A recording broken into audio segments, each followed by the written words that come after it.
পুরো পৃথিবী জুড়ে চলছে তৃতীয় বিশ্বযুদ্ধ। আমাদের হাতে এসেছে এ বিশ্বযুদ্ধের গুরুত্বপূর্ণ সব আপডেট সংবাদের শিরোনাম।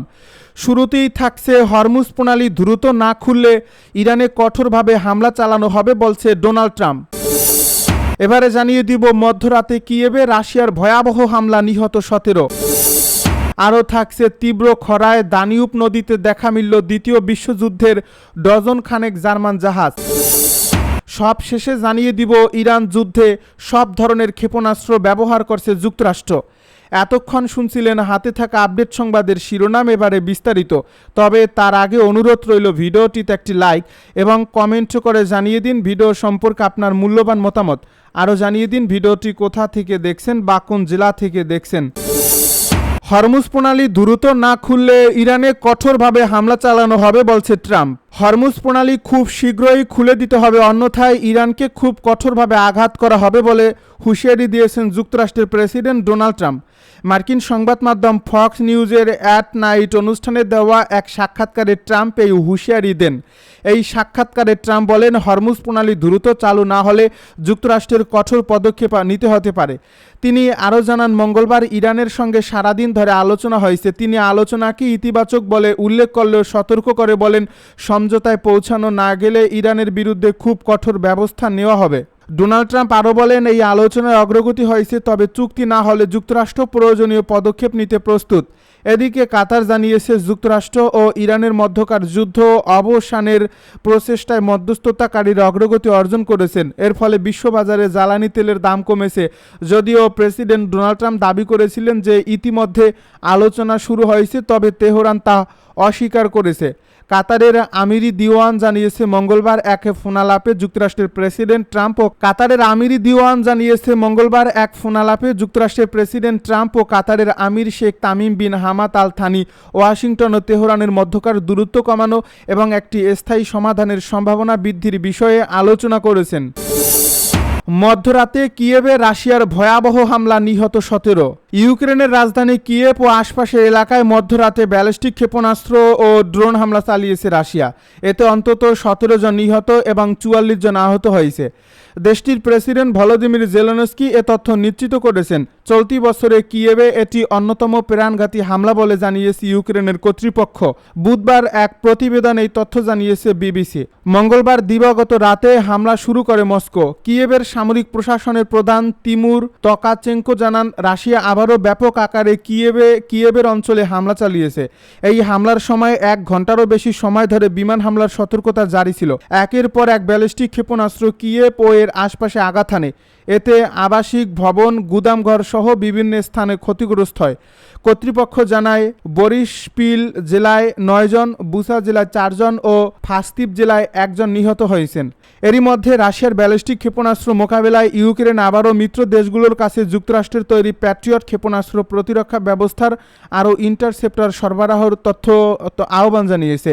অন্যদিকে রাশিয়ার প্রতিরক্ষা মন্ত্রণালয় দাবি করেছে, তারা কিয়েভ ও আশপাশে ইউক্রেনের অস্ত্র সরবরাহ কেন্দ্র, লজিস্টিক হাব এবং ড্রোন ও উৎপাদন ও বিতরণ কেন্দ্র লক্ষ্য করে হামলা চালিয়েছে।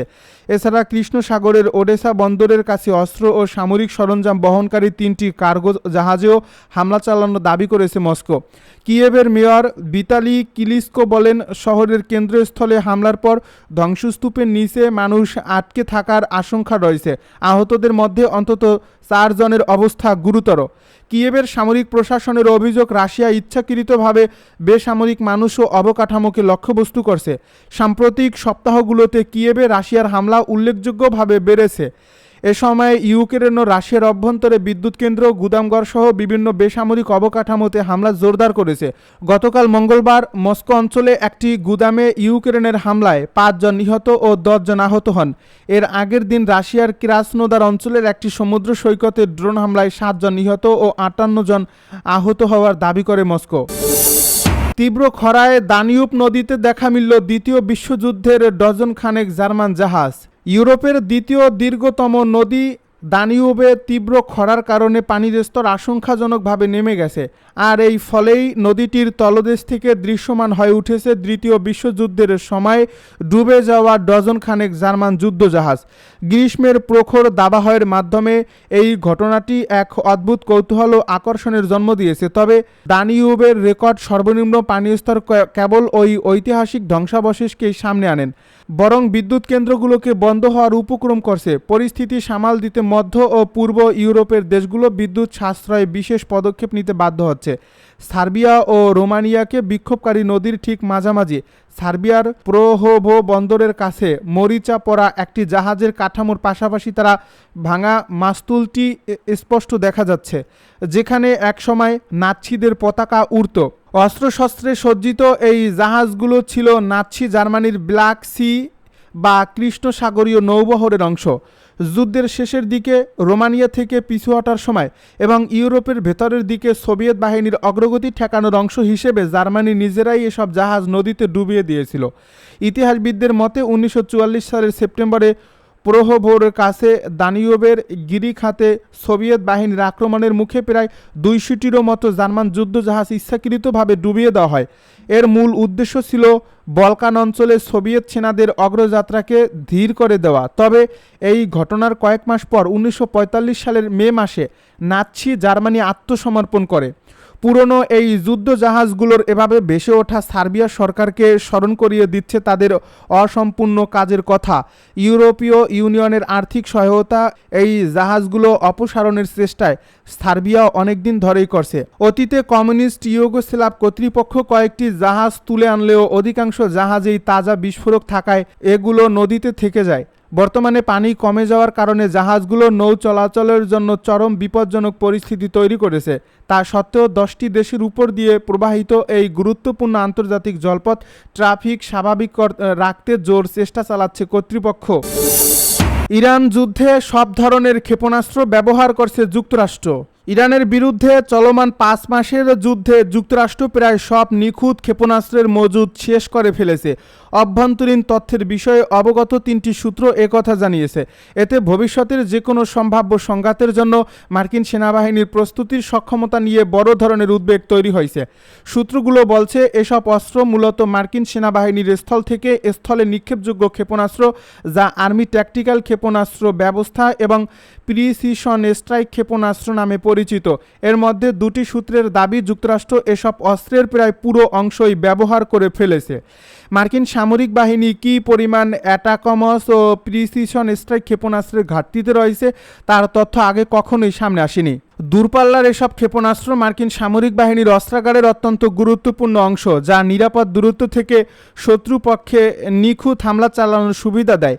ইউক্রেন যুদ্ধে যুক্তরাষ্ট্রের সরবরাহ করা অ্যাটাকমস ক্ষেপণাস্ত্র গুরুত্বপূর্ণ ভূমিকা রেখেছিল, যার মাধ্যমে ইউক্রেনীয় বাহিনী রাশিয়ার ভেতরে লক্ষ্যবস্তুতে হামলা চালাতে পেরেছিল। অন্যদিকে পিআরএসএম হল তুলনামূলকভাবে কম পাল্লার পুরনো অ্যাটাকামাসের স্থলাভিষিক্ত নতুন ও আরও উন্নত প্রযুক্তির ক্ষেপণাস্ত্র। বিশ্লেষকদের মতে এসব অত্যাধুনিক অস্ত্রের প্রতিটির খরচ $10 লাখ বেশি। চীনের মতো বড় কোনো দেশের বিরুদ্ধে যে কোনো সম্ভাব্য সংঘাতের ক্ষেত্রেও এই অস্ত্র অতি জরুরি। তবে যুক্তরাষ্ট্রের কাছে এসব অস্ত্রের মজুদ ঠিক কতটা রয়েছে সে বিষয়ে মন্তব্য করতে অস্বীকৃতি জানিয়েছে সূত্রগুলো। চলতি বছরের ফেব্রুয়ারিতে প্রেসিডেন্ট ডোনাল্ড ট্রাম্প ইসরায়েলের সঙ্গে যৌথভাবে ইরানে আগ্রাসন চালায়। সে সময় এই সংঘাতটি স্বল্পস্থায়ী হবে বলে পূর্বাভাস দেওয়া হয়েছিল, কিন্তু যুদ্ধ দীর্ঘায়িত হওয়ার সঙ্গে সঙ্গে ক্ষেপণাস্ত্রের ঘাটতি নিয়ে উদ্বেগ প্রকাশ করছে সংশ্লিষ্ট 3টি সূত্র। তাদের মতে কমতে থাকা এই অস্ত্রের মজুদ রাশিয়া ও চীনের মতো মার্কিন প্রতিদ্বন্দ্বীদের দমনে ওয়াশিংটনের ক্ষমতাকে সীমিত করে ফেলতে পারে।